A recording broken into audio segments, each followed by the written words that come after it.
എല്ലാവർക്കും welcome back to Chinnoos ചെറിപിക്സ്. ഇന്ന് വളരെ ടേസ്റ്റി ആയിട്ടുള്ള ഏറ്റവും ടേസ്റ്റി ആയിട്ടുള്ളൊരു പാലട പായസം എന്നൊക്കെ പറയാം. നിങ്ങൾക്ക് തീർച്ചയായിട്ടും ഇഷ്ടപ്പെടും. ഒരു സ്പെഷ്യൽ ബട്ടർസ്കോച്ച് പാലട പായസമാണ്. നമ്മളിത് വളരെ എളുപ്പമാണ് ഉണ്ടാക്കിയെടുക്കുന്നത്. അട വേവിക്കുന്ന പോലും വളരെ എളുപ്പത്തിലാണ്. അപ്പോൾ നിങ്ങൾ ഉറപ്പായിട്ടും ഈ വിഷുവിന് ഇതൊന്ന് ട്രൈ ചെയ്ത് നോക്കുക.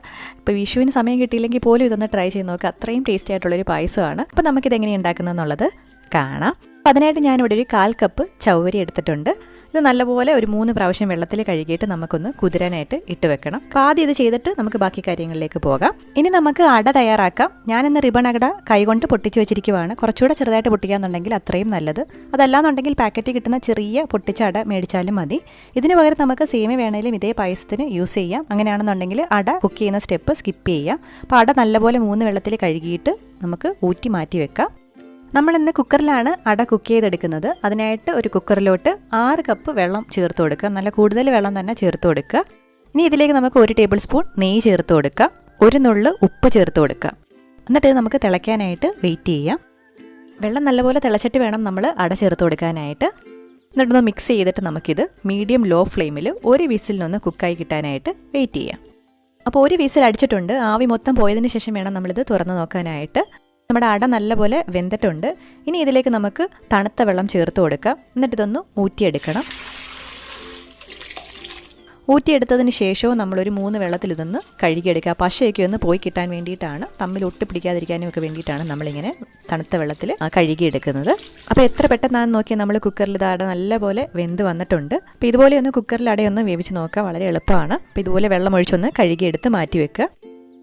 ഇനി നമുക്ക് പായസം ഉണ്ടാക്കുന്ന അടികട്ടിയുള്ള ഏതെങ്കിലും ഒരു പാത്രത്തിലോട്ട് പാല് ചേർത്ത് കൊടുക്കാം. 1 ലിറ്റർ പാല്, 2 കവർ പാലാണ് ചേർത്ത് കൊടുക്കുന്നത്. നിങ്ങൾക്ക് വേണമെന്നുണ്ടെങ്കിൽ ആ കുക്കറിൽ തന്നെ ഇത് ചേർത്ത് കൊടുക്കാം.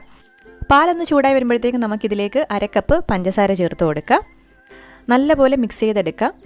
കുറച്ച് കഴിയുമ്പോൾ ഇതുപോലെ തിളയ്ക്കാനായിട്ട് പതയൊക്കെ വന്ന് തുടങ്ങും. ആ സമയത്ത് നമുക്ക് കുതിർത്ത് വെച്ചിരിക്കുന്ന ചവ്വരി ചേർത്ത് കൊടുക്കാം. വെള്ളം കളഞ്ഞിട്ട് വേണം ചേർത്ത് കൊടുക്കാനായിട്ട്. അതുപോലെ തന്നെ അട ചേർത്ത് കൊടുക്കാം. നമ്മൾ വേവിച്ച് ഊറ്റി വെച്ചിരുന്ന അടയാണ്. അതും കൂടി ചേർത്ത് കൊടുത്ത് നല്ലപോലെ മിക്സ് ചെയ്തെടുക്കാം. ഇനി ഇത് കുറച്ച് നേരം ഏറ്റവും ചെറിയ തീയിൽ ഇങ്ങനെ ചൂടായി തിളച്ച് വറ്റിയിരിക്കട്ടെ. ഈ സമയം നമുക്കിതിലേക്ക് ചേർക്കാനുള്ള സ്പെഷ്യൽ ഇൻഗ്രീഡിയൻറ്റ് തയ്യാറാക്കിയെടുക്കാൻ വളരെ എളുപ്പമാണ്, വളരെ ടേസ്റ്റിയുമാണ്. അപ്പോൾ അതിനായിട്ട് ഞാനിവിടെ നമ്മുടെ അമൂൽ ബട്ടർ എടുത്തിട്ടുണ്ട്. നമ്മുടെ 100 ഗ്രാം സാഷയ്ക്കകത്തുനിന്ന് പകുതി ഒന്ന് കട്ട് ചെയ്തെടുക്കുവാണ്. പകുതിയിലും കുറച്ച് കുറവായിട്ട് ഒരു 40 ഗ്രാം കട്ട് ചെയ്തെടുക്കുവാണ്. അപ്പോൾ നമുക്കിനി ഇതൊരു സോസ് പാനിലേക്ക് ഇട്ട് കൊടുക്കാം. ഞാൻ സോസ് പാനിലാണ് നമ്മുടെ ബട്ടർ സ്കോച്ച് സോസ് തയ്യാറാക്കുന്നത്. അപ്പോൾ മീഡിയം ലോ ഫ്ലെയിമിൽ നമ്മുടെ ബട്ടർ ഒന്ന് മെൽറ്റ് ചെയ്തെടുക്കുക. വളരെ പെട്ടെന്ന് തന്നെ ഇതുപോലെ മെൽറ്റായി കിട്ടും.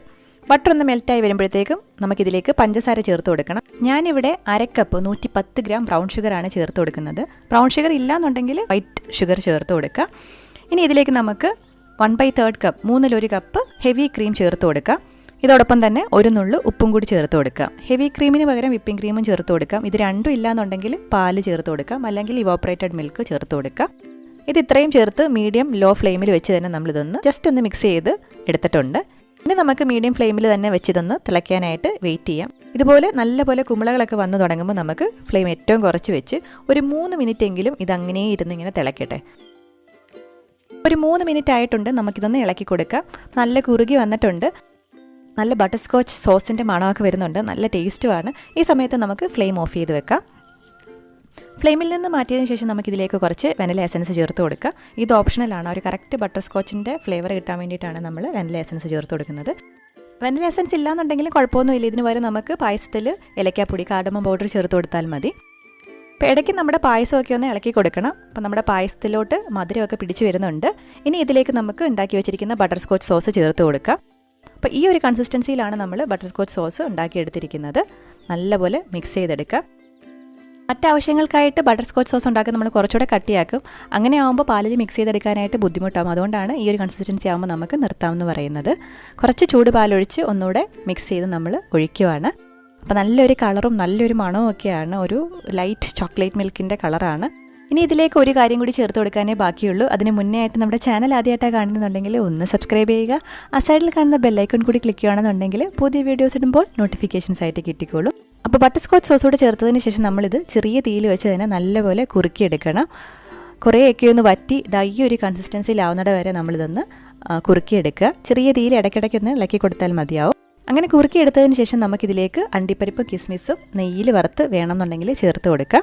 ആയിട്ട് ചെറിയൊരു കടായിലേക്ക് നമുക്ക് നെയ്യ് ചേർത്ത് കൊടുക്കാം. നെയ്യ് ചൂടാകുമ്പോൾ കിസ്മിസ് ചേർത്ത് കൊടുത്ത് കുറച്ചൊന്ന് വഴറ്റിയതിന് ശേഷം അണ്ടിപ്പരിപ്പും കൂടി ചേർത്ത് കൊടുക്കാം. കിസ്മിസൊക്കെ നല്ല വീർത്ത് അണ്ടിപ്പരിപ്പൊക്കെ ഒരു ഗോൾഡൻ കളർ ആകുമ്പോഴത്തേക്കും നമുക്ക് ഫ്ലെയിം ഓഫ് ചെയ്ത് വെക്കാം. ഇതിനി നമുക്ക് നമ്മുടെ പായസത്തിലേക്ക് ചേർത്ത് കൊടുക്കുന്നതോടുകൂടി ടേസ്റ്റി ആയിട്ടുള്ള ബട്ടർസ്കോച്ച് അടപ്പായസം ഇവിടെ റെഡി ആയിട്ടുണ്ട്. എല്ലാവരും ഒന്ന് ട്രൈ ചെയ്ത് നോക്കുക. അഭിപ്രായങ്ങൾ ഉറപ്പായിട്ടും കമൻറ്റ് ചെയ്ത് അറിയിക്കുക. നമ്മുടെ വീഡിയോ ഇഷ്ടമായിട്ടുണ്ടെങ്കിലും കമൻറ്റ് ചെയ്ത് അറിയിക്കുക. ഉറപ്പായിട്ടും ട്രൈ ചെയ്ത് നോക്കുക. കൊടുത്തവരെല്ലാം ഒരുപാട് ഇഷ്ടപ്പെട്ടെന്ന് പറഞ്ഞൊരു പായസമാണ്. അപ്പോൾ എല്ലാവർക്കും സമൃദ്ധിയും സന്തോഷവും സമാധാനവും നിറഞ്ഞ് വിഷു ആശംസിക്കുന്നു. പുതിയ റെസിപ്പി അല്ലെങ്കിൽ ലോഗോ ആയിട്ട് നമുക്ക് വീണ്ടും കാണാം. അതുവരേക്കും ബൈ.